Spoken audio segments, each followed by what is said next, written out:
Las Tunas ONG te da la bienvenida a un nuevo capítulo de Economía en tu idioma, un programa en alianza con Gustavo Lazzari. Encontrarás el material de este episodio en www.lastunasong.org.ar/economía. Entonces, hay un cambio de tendencia a partir de la Primera Guerra Mundial, una suerte de paréntesis, la década del 20, que es una década muy expansiva en todo el mundo, los famosos años locos que terminan en la década del 30, y en el 30 Argentina produce algo importante. Todos los historiadores se ponen de acuerdo en que es un punto de inflexión importante, y ahí damos quizás por terminado este mal llamado modelo agroexportador, porque lejos estuvo de ser solamente agroexportación. No es solamente agroexportador, un modelo que atrae 7 millones de personas netas en el mundo, o sea, está fuera de discusión eso, pero para darle un título, yo lo llamo modelo institucional, pero bueno, eso es una discusión. El punto es que en el 30 hay un punto de inflexión muy importante, que es la ruptura institucional a través del golpe de Estado y la sucesión de gobiernos civiles y militares a partir de la década del 30 hasta 1983. O sea que la democracia se pierde con algunos islotes durante todos estos 60 años. Ahora, desde el punto de vista económico, ¿qué es lo que sucede a partir de la década del 30? Se entroniza, se empieza a consolidar, vamos a usar la palabra más adecuada, el rol del Estado productor, el Estado que se empieza a meter en la economía. Hay 3 o 4 motores de esto. El primero es la teoría de términos de intercambio, por la cual si uno tuviera en el escenario para adelante de que los precios de lo que vendés baja, pero los precios de lo que compras sube, algo te lleva a cambiar. ¿Qué es ese cambio? Pongámosle impuestos para que no venga aquellos productos cuyo precio sube y tratemos de diversificar los productos que vendemos hacia vender productos cuyo precio suba, aumente. Entonces, en concreto, ataquemos el sector agropecuario y protejamos el sector industrial. ¿Ok? Como espontáneamente, la sustitución espontánea de importaciones, y la natural, la proveniente de mercado, tarda en producirse y hay una cierta urgencia, hagámoslo a través de la legislación. Eso fue un poco la idea. Siempre entendamos el contexto. Hay historiadores que dicen que no hubo una primera y una segunda guerra, sino una sola guerra en 2 etapas. Entonces, 1920, 1930 son décadas de transición entre una conflagración y otra. O sea, el clima de ideas está sesgado por ese tema. La Argentina, la realidad es que a partir de los 20 y fundamentalmente de los 30 se empieza a cerrar la economía, aparece una formación de empresariado rentístico. ¿Qué significa esto? Empresarios que en lugar ya no dependían de su inventiva y su competitividad como en las décadas anteriores, sino que dependían del favor político. El producto que tuviera mejor tasa de arancel, una tasa de arancel más alta, más protegido del comercio exterior, va a ser el producto donde se puede cobrar más caro. Por lo tanto, tiene una sobrerrenta, lo que se llama empresario rentístico o una renta extraordinaria. Lo mismo trae acá a par y paso el sindicato rentístico, el sindicato de la industria sustitutiva de importaciones. Y aparecen dos jugadores muy fuertes en una economía donde el mejor negocio de los jugadores más fuertes es el aislamiento, alejar a la economía argentina del resto del mundo, cerrar la economía. Con ello, el atraso tecnológico. No por mala voluntad, sino porque un país o una sociedad adopta una mejora tecnológica por la competencia. Te lleva a traer la tecnología, la necesidad de ganarle a tu competidor, porque si no el cliente se lo queda el colega tuyo. Entonces, traemos tecnología para competir, pero cuando no hay que competir no hace falta tener tecnología. Con lo cual aparece el retraso tecnológico. Cae el nivel de bienestar.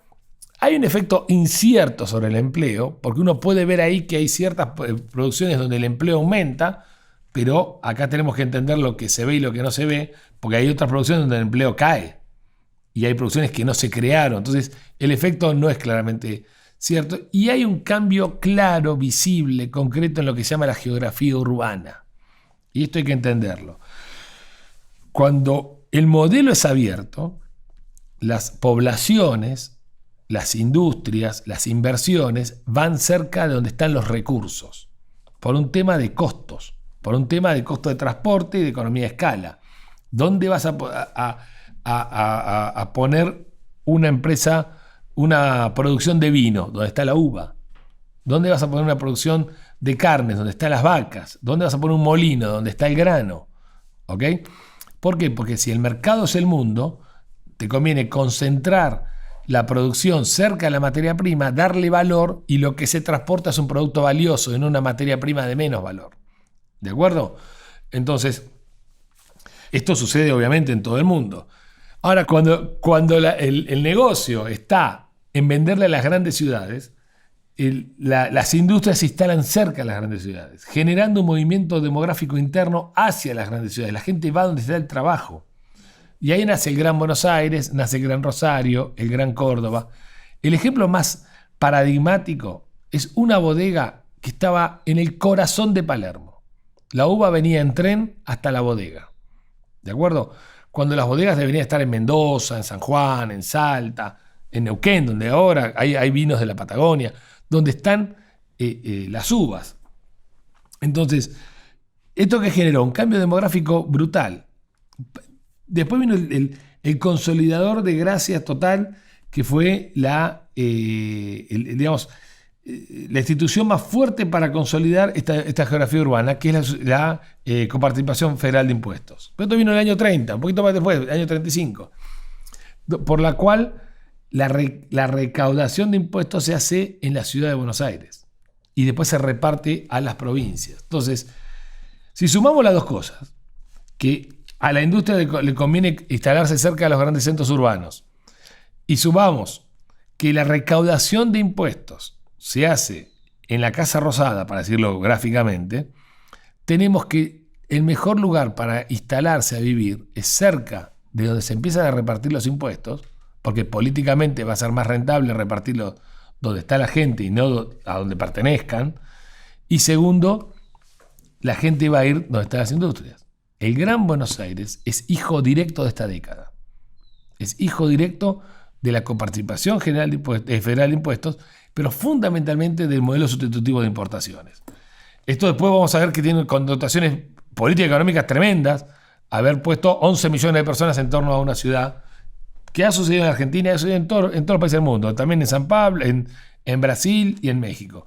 Y es producto de esto. Países que no fueron tan proteccionistas tienen una diseminación de la población mucho más generalizada y con eso un desarrollo mucho más orgánico. Bueno, volvamos a la cronología del Estado empresario.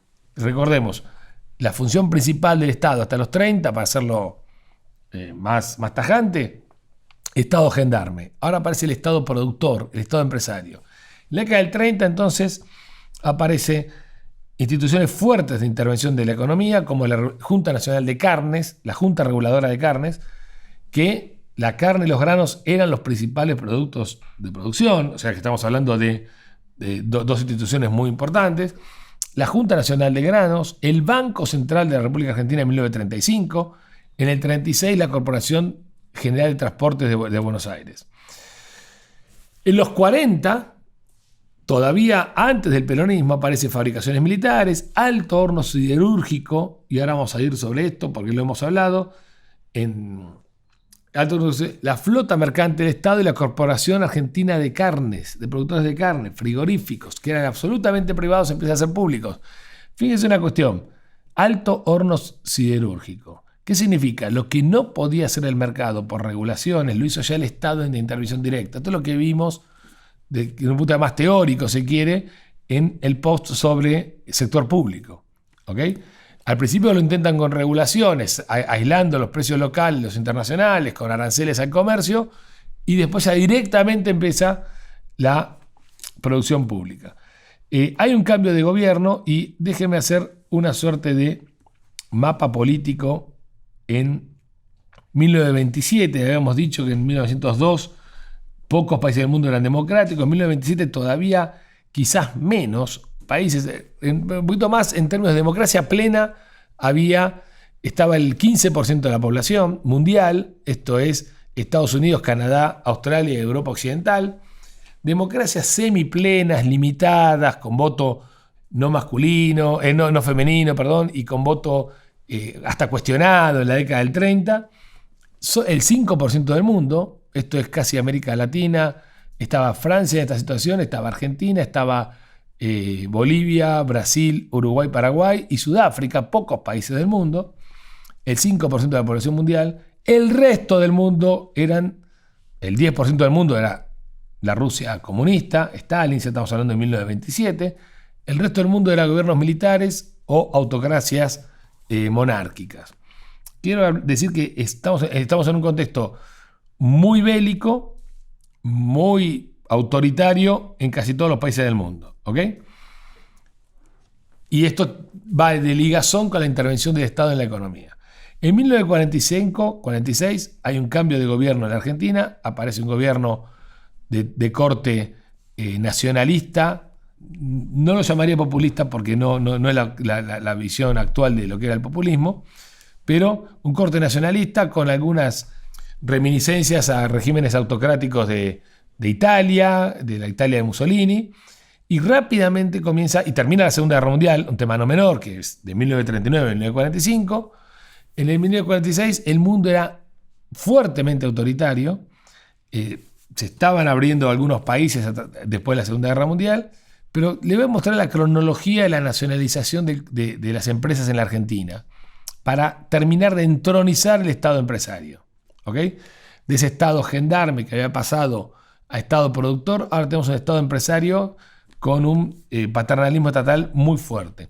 En 1946 se estatiza la compañía de gas, en 1946 se estatiza la compañía telefónica, en el 47 se crea una dirección de industrias del Estado en la cual iba a conducir todas las empresas privadas que habían sido nacionalizadas a raíz de la Segunda Guerra, empresas de origen italiano y alemán. En el 47 se estatizan los puertos y los ferrocarriles franceses. En el 47-48 se estatizan los puertos y ferrocarriles ingleses. Se crea una empresa siderúrgica argentina, Sociedad Mixta Siderúrgica Argentina Somisa, que rige hasta la década del 90. Astilleros y fabricaciones navales del Estado en el AFNE se llamaba en el 49. La flota aérea se estatiza en el 50. Y la distribución de generación de energía eléctrica, producción y generación, agua y energía y SEGBA surgen a partir del año 1950. ¿Qué quiero decir? Que en 4 años toda la economía pasó a manos del Estado.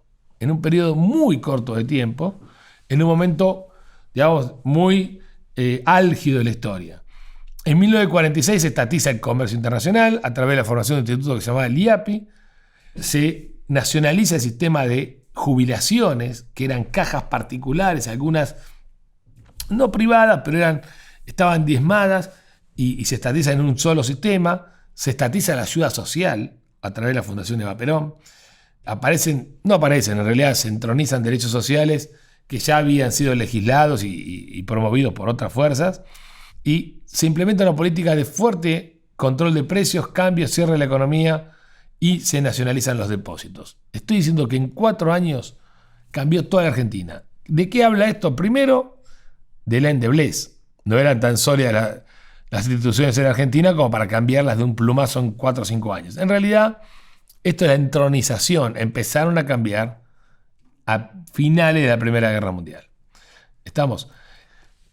Obviamente vamos en línea con el mundo. El mundo, si bien ya en el año 52, 60, de esa época, el mundo se empieza a democratizar un poco más, con la India que entra en democracia, digamos, limitada a Brasil, pero Argentina pasa del periodo de democracia limitada a gobierno militar, a gobierno mixto entre democracias dudosas, si se quiere, y juntas militares. Con lo cual empieza un periodo en todo el mundo de un fuerte recelo contra la democracia. La democracia, para que tengan una idea, en todo el mundo hasta la década del 80 nunca superó el 35% de la población mundial. El resto del mundo vivía en regímenes comunistas, militares o incluso todavía algunas monarquías. A ver, el modelo de sustitución genera un círculo vicioso, porque la economía cerrada genera una oferta y demanda de privilegios. Ya el progreso económico de las personas no dependía tanto de su creatividad para acertar las necesidades del prójimo, de otras personas, sino cómo era la búsqueda de rentas. Acá ya pertenecer a una empresa pública, pertenecer a un sector protegido era más rentable que buscar una innovación en el mercado.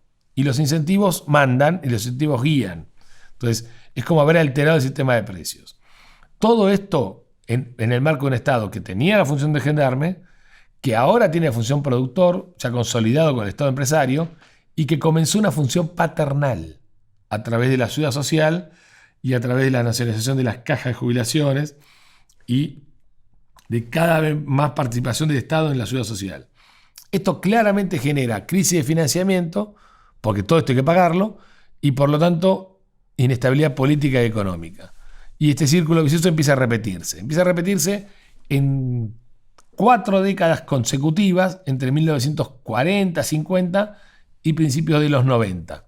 Y podemos discutir si la década del 90 también perteneció a esto.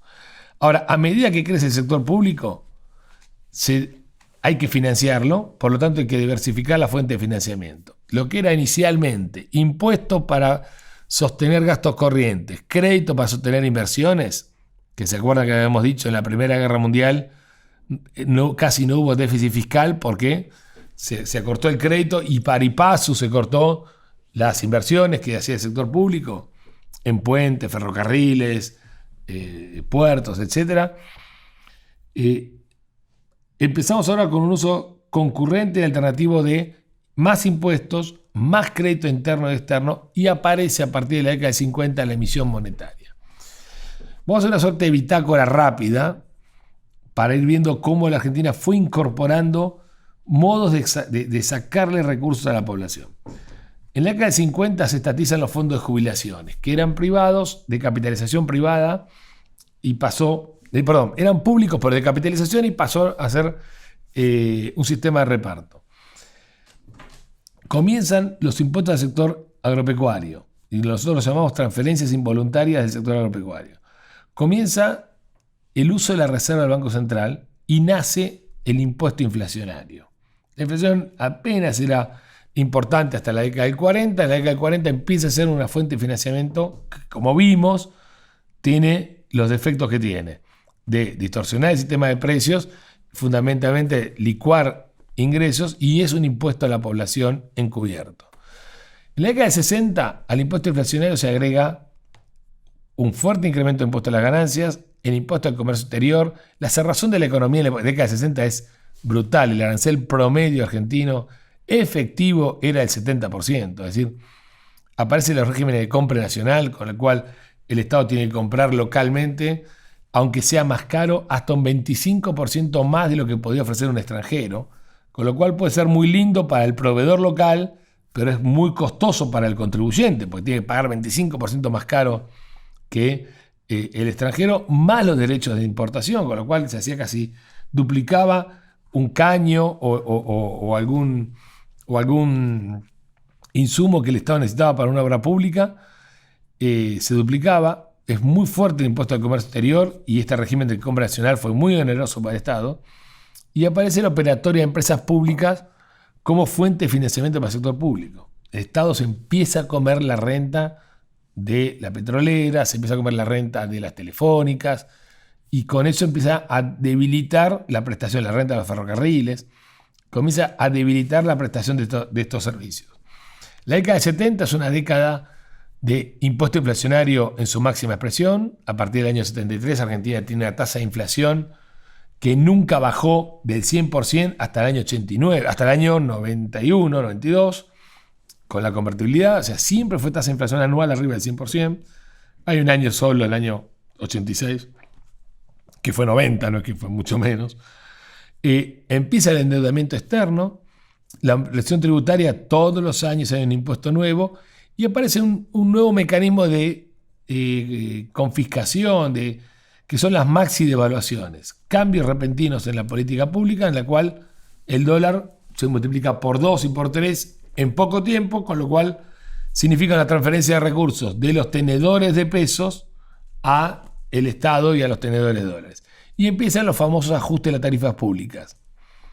¿Cómo el Estado se come la rentabilidad de las empresas públicas? A través del precio, haciendo de la prestación de servicios política social. Entonces, no cobrando el ferrocarril, no cobrando el tren, el boleto colectivo, no cobrando o cobrando menos la luz, el gas. Estos mecanismos que deberían haber sido subsidios directos a las personas que no pueden pagar esas prestaciones, no. Se deterioró la ecuación económica de las empresas, le sacó el ingreso a través de precios controlados más bajos de lo que deberían haber estado, con lo cual se descapitalizaron y llegamos a los 80 con empresas públicas destrozadas. ¿Ok? Con un impuesto inflacionario en su máxima expresión, máximas devaluaciones casi bianuales, cada 2 años se viene una crisis fuerte, fuertes retenciones a las exportaciones, superaban el 40%. En algún momento una confiscación se la llamó ahorro forzoso, porque estábamos obligados muchos contribuyentes a comprar bonos del Estado que tenían un interés mucho menor a la inflación, con lo cual te estaban sacando la plata directamente, pero supuestamente te lo iban a devolver en pesos nominales y la inflación se había comido todo. Eso fue en la década del 80. Endeudamiento involuntario interno con proveedores y jubilados, y empieza los default de la deuda. ¿Ok? Hacemos un paréntesis. El mundo político cambia radicalmente. Ya la democracia rige en casi la mitad del mundo. Sigue el comunismo y sigue África fuertemente militarizada, pero el mundo occidental toma Estados Unidos, América y Europa un escenario claramente democrático. Y para ser justos y cerrar este periodo de la historia entre 1930 y 1989, donde cierro el modelo de sustitución de importaciones, la década del 70 no puede analizarse mucho desde el punto de vista económico por la violencia política instalada.